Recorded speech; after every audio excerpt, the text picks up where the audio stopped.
Hello friends, स्वागत है आपके अपने परिवार एग्जाम पीक पावर में।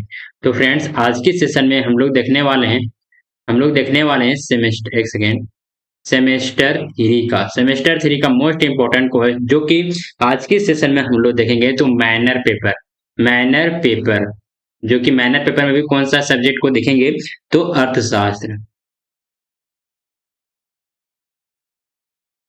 अर्थशास्त्र आने की इकोनॉमिक्स का मोस्ट इंपॉर्टेंट क्वेश्चन जो कि आपके एग्जाम में पूछे जाने की संभावना है।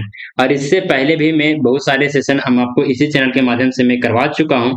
अगर उन सारे सेशन को आप लोग अभी तक नहीं देखे हैं तो इसी वीडियो के डिस्क्रिप्शन बॉक्स में आपको प्लेलिस्ट का लिंक मिल जाएगा। वहां से आप जाकर पिछले सेशन को भी आप लोग देख सकते हैं। और जो भी स्टूडेंट को अगर पेड पीडीएफ भी परचेज करना होगा, अगर पेड पीडीएफ परचेज करना होगा तो इस नंबर पर कॉन्टेक्ट कर सकते हैं, जो कि नंबर है 9430702606। आप लोग इस नंबर पर मैसेज कीजिए, समझे ना। आपको पेड पीडीएफ आपको प्रोवाइड करवा दिया जाएगा बहुत ही नॉमिनल फीस पर, जो कि आप अगर उस पीडीएफ को अगर आप एक बार भी पढ़ लेते हैं तो उससे आपका बाहर जो कि एक भी क्वेश्चन नहीं देखने को मिलेगा। तो आप लोग एकदम टेंशन फ्री होकर आप लोग पेड पीडीएफ को परचेज कर लीजिए, बहुत ही नॉमिनल फीस रखा गया है, समझे। और अभी तक आप लोग इस सेशन को आप लोग लाइक नहीं किए तो सेशन को लाइक करें, अपने दोस्तों के साथ शेयर जरूर जरूर जरूर से जरूर करें। और सब्सक्राइब भी करना बिल्कुल भी ना भूलें इस चैनल को। अगर आप लोग इस चैनल को सब्सक्राइब करते हैं तो आपका सेमेस्टर 1 से लेकर सेमेस्टर 8 तक यहाँ पे कंप्लीट तैयारी करवाया जाएगा। तो चलिए स्टार्ट करते हैं। और स्टार्ट करने से पहले आप लोग अभी तक टेलीग्राम चैनल को ज्वाइन नहीं किए हैं तो टेलीग्राम चैनल को भी ज्वाइन कर लीजिए। इसी वीडियो के डिस्क्रिप्शन बॉक्स में आपको टेलीग्राम चैनल का लिंक मिल जाएगा। वहां पे आपको पीडीएफ वगैरह या फिर क्लास से रिलेटेड जो भी अपडेट वगैरह होता है सारा का सारा वहां पे आपको प्रोवाइड करवाया जाता है। तो चलिए देखिए क्वेश्चन में पूछा क्या जा रहा है। हम आपको हर एक सेशन में एक एक क्वेश्चन करवाए जा रहे हैं। लगभग आपको इस पेपर का लगभग 20 सेशन मिलेगा, समझे। तो आप लोग प्लेलिस्ट में जाकर चेकआउट करते रहिए, आपको जैसे जैसे वीडियो अपलोड होते जाएगा वैसे वैसे आपको वहां पे मिल जाएगा प्लेलिस्ट में, समझे। तो देखिए प्रश्न में पूछा जा रहा है, हरित क्रांति की उपलब्धियों एवं सीमाओं का आलोचनात्मक व्याख्या करें। यानी कि हरित क्रांति की कौन कौन सी उपलब्धियां हैं, यानी कि कहाँ कहाँ पे ये वृद्धि हुई, कहाँ कहाँ पे इसकी जो कि सीमाएं, कहने का मतलब कि कहाँ तक ये सीमित रह गया, इसके आलोचनात्मक व्याख्या कर कर हमको बतलाना है। तो देखिए ये इंपॉर्टेंट क्वेश्चन हो जाता है, समझे ना। ये इंपॉर्टेंट क्वेश्चन हो जाता है आपके एग्जाम के पर्सपेक्टिव से। तो आप लोग जरूर जरूर इस क्वेश्चन को दिमाग में रखिएगा या फिर आप इस क्वेश्चन को जरूर जरूर बढ़िया से समझने का प्रयास कीजिएगा। वीडियो को आप लोग अंतिम तक जरूर देखिएगा। तो चलिए देखिए यहाँ से इसका उत्तर स्टार्ट हो जाता है। इससे यहाँ से उत्तर इसका स्टार्ट हो जाता है। आप लोग प्रयास कीजिएगा कि इसी तरह से हम पॉइंट बना बनाकर आंसर लिखे, समझे। तो चलिए यहाँ पे स्टार्ट हो जाता है। तो हरित क्रांति की हरित क्रांति की उपलब्धियां और सीमाएं निम्नलिखित हैं। यानी कि जो भी हरित क्रांति की कौन कौन सी उपलब्धियां हैं और कौन कौन सी सीमाएं हैं जो कि निम्नलिखित नीचे यानी कि दिया हुआ है। तो चलिए हरित क्रांति की उपलब्धियां क्या है, कौन कौन से हैं, तो उसको पहले हम लोग देख लेते हैं। जिसमें से फर्स्ट में आता है उत्पादन में वृद्धि। यानी कि हरित क्रांति का सबसे प्रमुख अगर उत्पादन में देखा जाए तो उत्पादन में क्या हुआ था, तो वृद्धि हुआ था। हरित क्रांति ने विशेष रूप से गेहूं चावल के उत्पादक में महत्वपूर्ण वृद्धि की है। हरित क्रांति ने विशेष रूप से कौन कौन से फसल में उत्पादन में वृद्धि हुआ था, तो गेहूं और चावल में, समझे। नेक्स्ट में आता है भारत खाद्यान्न उत्पादन में आत्मनिर्भर हो गया। यानी कि भारत जो कि खाद्यान्न उत्पादन में क्या हो गया, तो आत्मनिर्भर हो गया, यानी किसी दूसरे देश पर डिपेंड नहीं रहा। और कई वर्षों में खाद्यान्न का निर्यात भी बना। यानी कि जो भारत था हरित क्रांति के ही माध्यम से यहाँ पे उत्पादन की बढ़ोतरी हुई और इसके कारण से ही खाद्यान्न में आत्मनिर्भर बन गया। और मतलब कि कई वर्षों में जो कि बहुत सारे कुछ अगर रेगुलर यहाँ पे उत्पादन इसी तरह से वृद्धि होते गया तो कुछ वर्षों में ही जो कि भारत था वो दूसरे देश में भी निर्यात करने लगा खाद्यान्न पदार्थों का, यानी कि खाने वाले पदार्थों का, यानी कि चावल हो गया, गेहूं हो गया, इन सारे पदार्थों को क्या किया, तो दूसरे देश में भी निर्यात करना स्टार्ट कर दिया।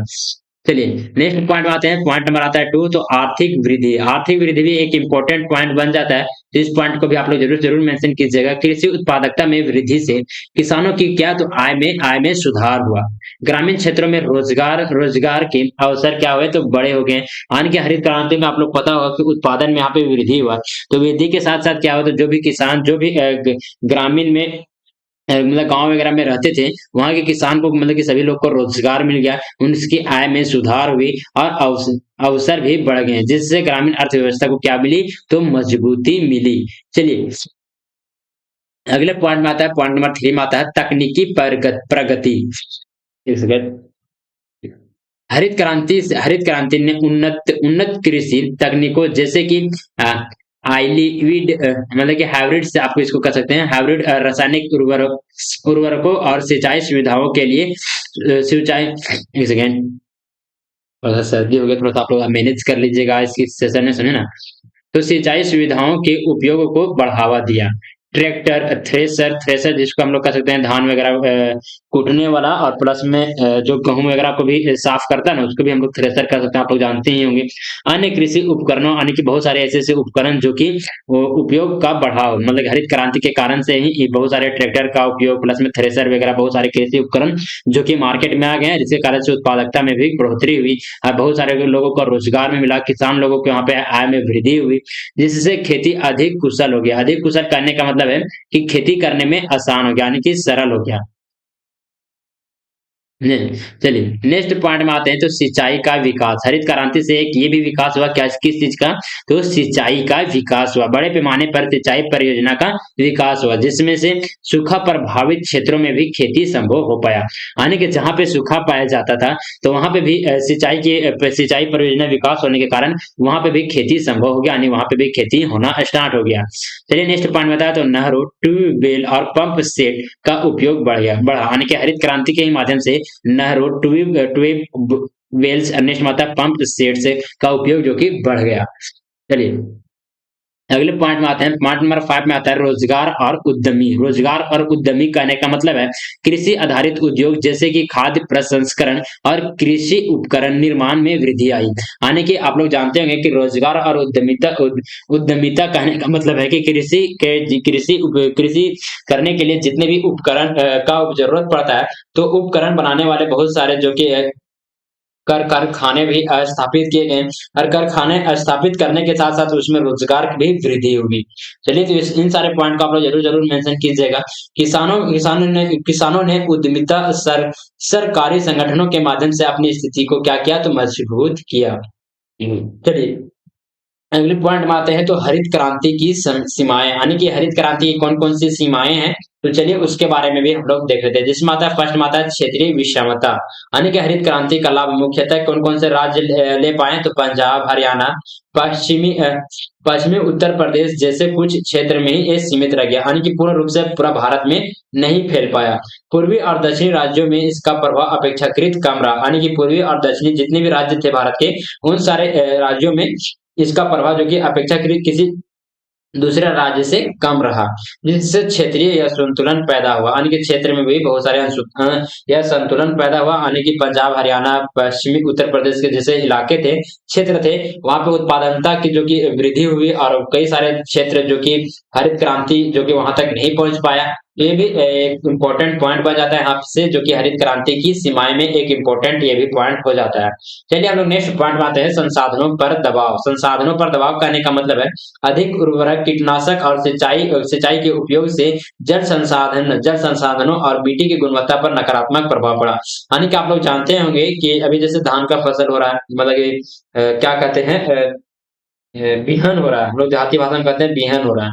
तो बिहन में आप लोग जानते होंगे कि उसको जल्दी से जल्दी बड़ा करने के लिए फिर हरियाली लाने के लिए उसमें बहुत सारे जो कि खाद वगैरह छिटाई किया जाता है यूरिया खाद वगैरह का प्रयोग किया जाता है ताकि वो बहुत ही जल्दी ग्रो करे उसमें हरियाली आए तो यूरिया खाद जब उसमें दिया जाता है उस टाइम तो ग्रो कर लिया जाता है लेकिन उसके बाद जब उसमें कोई दूसरा फसल अगर किया जाएगा तो उसको भी खाद डालना पड़ेगा बार बार खाद डालने के लिए अधिक उर्वरक और कीटनाशक जो कि मतलब डालने के कारण से जो कि मिट्टी क्या हो जाती है तो उसकी गुणवत्ता कहने का मतलब है कि उसका उर्वरक क्षमता जो कि बहुत ही कम हो जाता है उस पर नकारात्मक प्रभाव पड़ता है।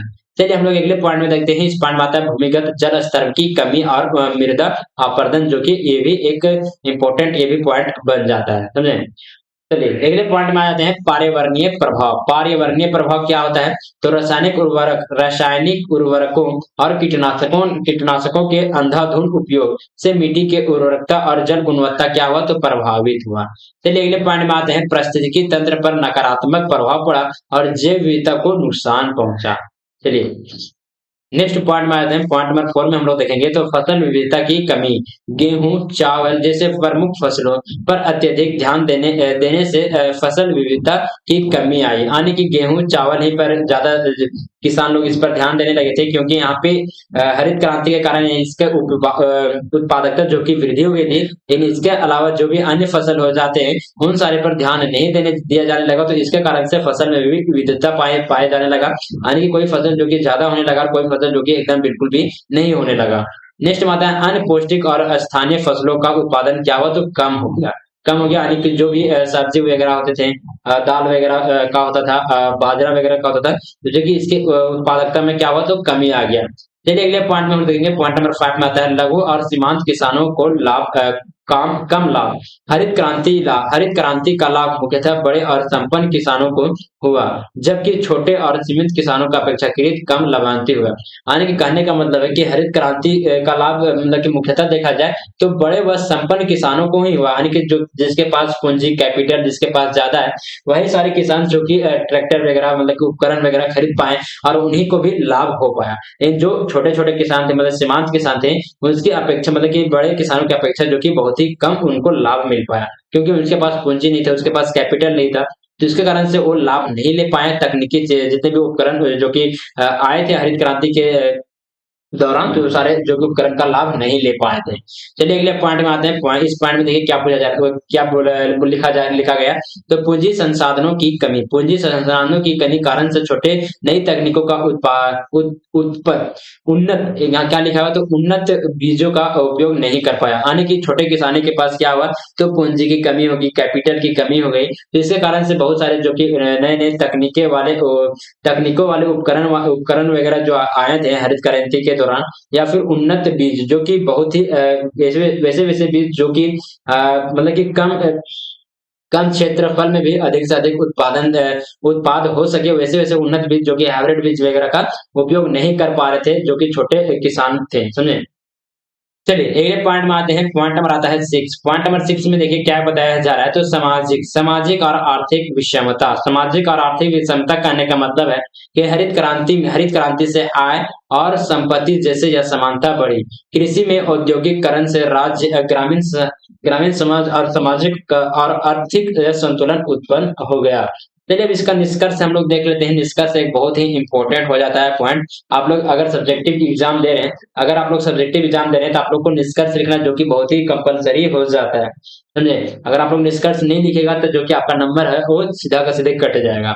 समझे। तो देखिए निष्कर्ष में हम लोग लिखेंगे, तो हरित क्रांति ने भारत की कृषि उत्पादन क्षमता को अत्यधिक बढ़ाया और खाद्यान्न सुरक्षा में महत्वपूर्ण योगदान दिया, लेकिन इसके साथ ही कई चुनौतियां और समस्याएं भी उत्पन्न हुई। क्षेत्रीय और सामाजिक असमानता, पर्यावरणीय क्षति कहने का मतलब है कि कीटनाशक वगैरह देने के कारण से वहां अगल बगल के जितने भी कीड़े मकोड़े होते थे वो सारे के सारे क्षति हो जाते थे, या फिर हवा में घुल मिल जाते थे, वो फिर क्या होता था, तो सांस के माध्यम से हमारे फिर अंदर में चला जाता था, तो इसके कारण से भी यहाँ पे पर्यावरण क्षति जो कि देखने को मिलता है। समझे। यह संतुलित उपयोग जैसी सीमाओं को ध्यान में रखते हुए सतत और समावेशी कृषि विकास के लिए नीतिगत और तकनीकी सुधार आवश्यक है। इस पॉइंट को आप लोग जरूर मैसेज कीजिएगा निष्कर्ष को। आपको यह सेशन कैसा लगा प्लीज हमें कमेंट के माध्यम से जरूर बताइए। और जिन भी स्टूडेंट को अगर पेड पीडीएफ का अगर जरूरत होगा, तो आप लोग इस पर कॉन्टेक्ट कर सकते हैं, जो कि 9430702606। आप लोग इस पर व्हाट्सएप मैसेज कर दीजिएगा, आपको ग्रुप में भी जोड़ दिया जाएगा, साथ ही साथ आपको पेड पीडीएफ भी प्रोवाइड करवा दिया जाएगा। बहुत ही नॉमिनल फीस रखा गया है।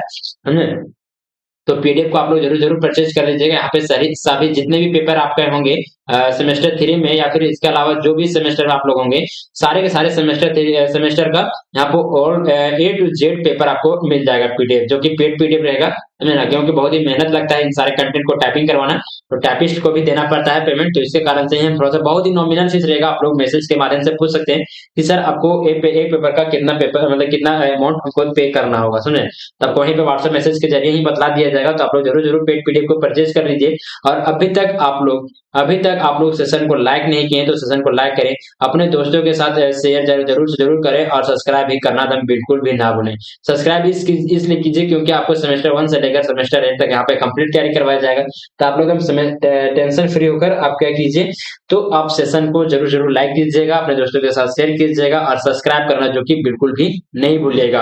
और बता दूं कि इसके पहले या फिर इसके बाद जो भी सेशन आएंगे या फिर सेशन करवा दिया गया है, उन सारे सेशन को अगर आप देखना चाहते हैं इसी पेपर का, तो इसी वीडियो के डिस्क्रिप्शन बॉक्स में जो कि आपको प्लेलिस्ट का लिंक मिल जाएगा, वहां से आप सीक्वेंस वाइज सारा का सारा क्लास को देख सकते हैं। और आपको क्वेश्चन समझ में आया तो प्लीज हमें कमेंट के माध्यम से जरूर बताइएगा कि सर हमको कमेंट समझ में आ गया क्वेश्चन, समझे।